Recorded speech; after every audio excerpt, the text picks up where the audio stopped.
La próxima salida que tengamos que hacer hacia el campamento 3, vamos a estar ya, pues, de alguna forma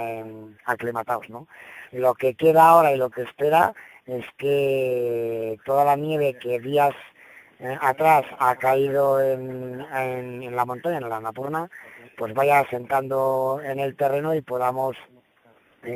completar esa fase de aclimatación con la llegada al campamento 3, que lo queremos instalar a una altura de 6.400 metros. Una vez que hagamos esto,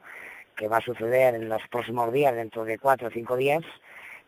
volveremos de nuevo, pasaremos primeramente noche en el campamento 3, volveremos de nuevo aquí al campamento base y nuestra intención es pues pensar que estaríamos ya dispuestos de intentar hacer la cumbre, pero esto de la montaña no es una ciencia exacta y tenemos que esperar a la propia climatología y a las propias condiciones del terreno que podamos encontrar. Ya digo que todos estos días atrás ha nevado bastante, hay mucha nieve acumulada entre el campo 2 y el campo 3 y precisamente este tramo es el más complicado, el más peligroso y el más complejo que podemos encontrar a lo largo de toda la ruta de ascensión. Así que lo que toca ahora es esperar